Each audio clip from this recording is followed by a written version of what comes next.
बहुत समय पहले की बात है। प्राचीन भारत के एक नगर में आनंद नाम का युवक रहता था।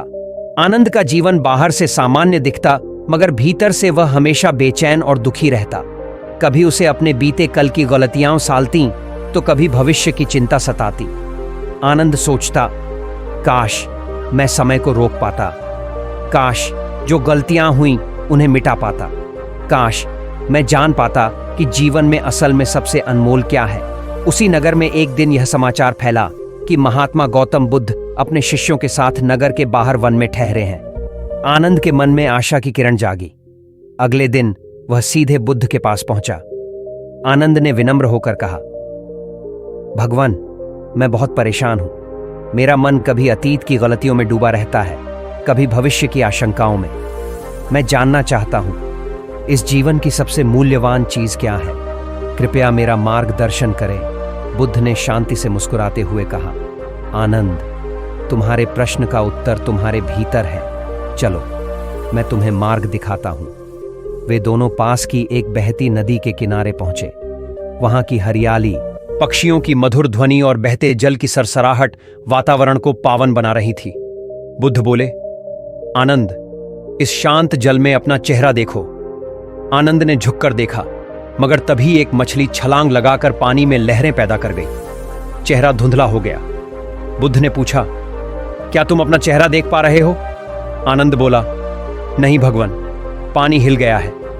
बुद्ध बोले, ठीक वैसे ही आनंद, तुम्हारा मन भी हर वक्त हिलता रहता है। जब तक यह शांत नहीं होगा, तुम अपने भीतर की असली सच्चाई नहीं देख पाओगे। तो मैं इसे कैसे शांत करूं? आनंद ने पूछा। बुद्ध बोले, ध्यान से। चलो, मैं तुम्हें ध्यान का अभ्यास कराता हूं। ध्यान की शुरुआत बुद्ध ने आनंद को एक पेड़ के नीचे बैठाया, आंखें बंद करने को कहा, धीरे धीरे लंबी गहरी सांसें लेने को कहा। बुद्ध बोले, अपने सांसों को महसूस करो। जब सांस भीतर जाए तो जानो मैं सांस ले रहा हूं। जब सांस बाहर आए तो जानो मैं सांस छोड़ रहा हूं। आनंद ने ऐसा ही किया। कुछ ही देर में उसका मन हल्का होने लगा। बुद्ध ने आगे कहा, अब अपने विचारों को आते जाते देखो। उन्हें पकड़ो मत, न उन्हें रोको न उन्हें भगाओ, बस देखो। धीरे धीरे आनंद का मन गहराई में उतरने लगा। उसे अपने भीतर एक शांति का अनुभव हुआ। देखो आनंद, बुद्ध बोले, अभी इस क्षण में तुम हो। न अतीत है न भविष्य, बस यही पल है। यही जीवन की सबसे अनमोल चीज है। इसी क्षण में तुम अपनी आत्मा, अपनी शांति, अपनी शक्ति को देख सकते हो। आनंद को पहली बार अपने भीतर मौन की गूंज सुनाई दी। सांसों की आवाज, दिल की धड़कन और नदी का कलकल सब एक हो गया। उस क्षण आनंद को लगा कि मानो सारा जीवन रुक गया है। न दुख है न डर, बस अभी है। बुद्ध बोले, जब भी तुम्हारा मन भटके, अतीत में जाए या भविष्य की चिंता करे, इसी ध्यान को करना। यही जीवन का सबसे बड़ा खजाना है, क्योंकि हर दुख, हर डर इस क्षण की अनुपस्थिति में ही जन्म लेता है। जो इस क्षण में पूरी जागरूकता के साथ है, वह मुक्त है। आनंद ने इस ध्यान को अपने जीवन का हिस्सा बना लिया। हर दिन सुबह और रात वो पेड़ के नीचे बैठता, अपनी सांसों का ध्यान करता, हर क्षण को जिया। धीरे धीरे उसका चेहरा तेज से भर उठा। आंखों में करुणा और मन में शांति आ गई। कुछ महीनों बाद वह फिर बुद्ध के पास आया। भगवान, अब मैं समझ गया कि जीवन की सबसे अनमोल चीज न धन है न यश, यह तो बस अभी का पल है, जिसे मैंने खो दिया था, मगर अब मैंने उसे पा लिया है। बुद्ध मुस्कुराकर बोले, आनंद, जिसने हर क्षण में जीना सीख लिया, जिसने हर सांस में प्रभु का अनुभव कर लिया, वही इस जीवन का सच्चा स्वामी है, वही धन्य है। गौतम बुद्ध की यह शिक्षा आज भी अमूल्य है। जीवन की सबसे अनमोल चीज है यह अभी का क्षण। ध्यान, मेडिटेशन हमें सिखाता है कि हर पल को पूरी जागरूकता से जीना ही जीवन की सच्ची संपत्ति है। अतीत को छोड़ना, भविष्य की चिंता छोड़ना और अपने भीतर उतरना ही सबसे बड़ा खजाना है। जो इस पल को पकड़ लेता है, वही जीवन को जीत लेता है। कुछ समय बीत गया। आनंद अब रोज ध्यान करता, हर पल को पूरी जागरूकता के साथ जीता। उसका जीवन शांत और संतुलित हो गया था। अब वह नगर में लोगों को भी शांति और ध्यान का मार्ग बताने लगा। धीरे धीरे आनंद के भीतर एक सूक्ष्म अहंकार जन्म लेने लगा। वह सोचने लगा, अब मैं सबसे बड़ा ज्ञानी हूं। मैं ध्यान जानता हूं। मैं जीवन के रहस्य को समझ गया हूं। यही सूक्ष्म अहंकार उसकी शांति में बाधा बनने लगा। उसके मन में एक दिन विचार आया, क्यों ना मैं बुद्ध को चुनौती दूं और उन्हें दिखाऊं कि अब मैं भी उनके समान ज्ञानी बन गया हूं। आनंद बुद्ध के पास पहुंचा और बोला, भगवन, अब मैं हर क्षण में जीना सीख गया हूं। ध्यान में गहराई तक चला जाता हूं। मेरे भीतर अब कोई दुख नहीं, कोई डर नहीं। क्या अब मैं भी आपके बराबर हो गया हूं? बुद्ध मुस्कुराए। वे आनंद को पुनः उसी नदी के किनारे ले गए। बुद्ध बोले, आनंद, इस बार नदी पार करके सामने के किनारे जाओ। वहां एक पत्थर पर बैठकर ध्यान करो। जब लगे कि तुम वास्तव में मुक्त हो गए हो तो लौट आना। आनंद खुशी खुशी नदी पार करने लगा। नदी बीच में पहुंचा ही था कि तेज धार में उसका पैर फिसल गया। वो बहने लगा। डूबने के डर से वह चिल्लाया, बचाओ, बचाओ। तभी बुद्ध ने आवाज लगाई, आनंद, छोड़ दो, बहने दो, डरो मत, बस अपनी सांस पर ध्यान दो। आनंद ने डर छोड़ दिया।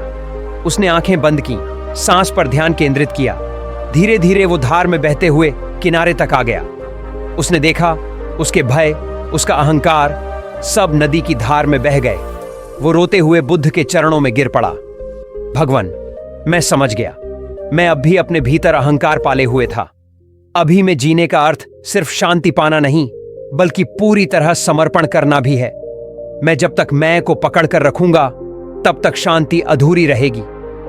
बुद्ध ने सिर पर हाथ रखकर कहा, आनंद, ज्ञान जब तक अहंकार में बदल जाए, वो बंधन बन जाता है। सच्चा ज्ञानी वही है जो जानता है कि वो कुछ नहीं जानता, जो हर क्षण को पूरी विनम्रता और समर्पण के साथ स्वीकार कर लेता है, वही मुक्त है।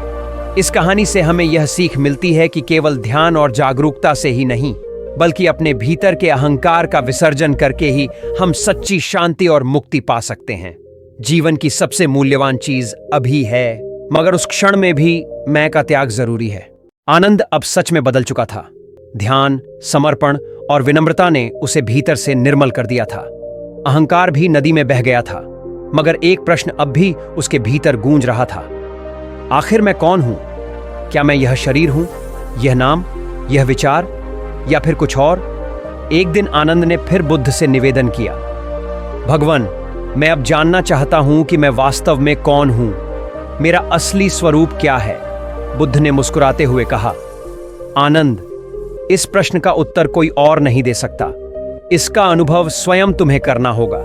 आज रात्रि तुम इसी वन में एकांत में बैठो, ध्यान करो, जब तक स्वयं का बोध न हो, न उठना, न बोलना। आनंद ने वैसा ही किया। रात घना अंधेरा था। दूर कहीं जुगनू टिमटिमा रहे थे। ठंडी हवा के झोंके पेड़ की पत्तियों को हिला रहे थे। आनंद ने आंखें बंद की, सांसों पर ध्यान किया, सोचा, मैं कौन हूं? शरीर बोला, मैं शरीर हूं। आनंद ने देखा, शरीर तो नश्वर है, बदल रहा है, यह मैं नहीं हो सकता। विचार बोले, मैं विचार हूं। आनंद ने देखा, विचार भी आते जाते हैं, यह भी मैं नहीं। भावनाएं बोली, मैं भावना हूं। आनंद ने देखा, भावनाएं भी बदलती रहती हैं, यह भी मैं नहीं। धीरे धीरे आनंद हर पहचान से ऊपर उठता गया। शरीर, विचार, भावना सब छूट गए। तभी भीतर गहराई में उसे एक मौन अनुभव हुआ, एक शुद्ध, शांत, प्रकाशमय चेतना जो बस है, न बदलती है, न जन्म लेती है, न मरती है। आनंद को अनुभव हुआ, मैं यही हूं, मैं शुद्ध आत्मा हूं, अनंत चेतना हूं। उसी क्षण उसके भीतर आनंद का विस्फोट हो गया। वह हंस पड़ा, रो पड़ा। उसे पहली बार जीवन का परम बोध हुआ। सुबह वह बुद्ध के पास पहुंचा। बुद्ध ने उसकी आंखों की चमक देखकर कहा, आनंद, अब तुम स्वयं को जान गए। यही बोध ही मुक्ति है। जिसने स्वयं को जान लिया, उसने सारा संसार जान लिया। अब जीवन की सबसे मूल्यवान चीज, यह अभी का क्षण भी तुम्हारे भीतर समा गया है। अब न कुछ पाना बाकी है, न कुछ खोना। अब बस जीना है, शुद्ध, मुक्त, जागरूक होकर। आनंद ने बुद्ध के चरणों में गिरकर कहा, भगवान, अब मैं पूर्ण हूं। अब न कोई प्रश्न है, न तलाश। अब मैं स्वयं में विश्राम पा चुका हूं। बुद्ध मुस्कुरा दिए। यह तीसरा भाग हमें सिखाता है कि जीवन की सबसे गहरी खोज स्वयं को जानना है। ध्यान, समर्पण और मौन के द्वारा जब हम मैं से परे जाकर अपनी शुद्ध आत्मा का अनुभव करते हैं, तब हम समझ पाते हैं कि जीवन की सबसे मूल्यवान चीज केवल अभी का क्षण नहीं, बल्कि उस क्षण में स्थित अपना असली स्वरूप है।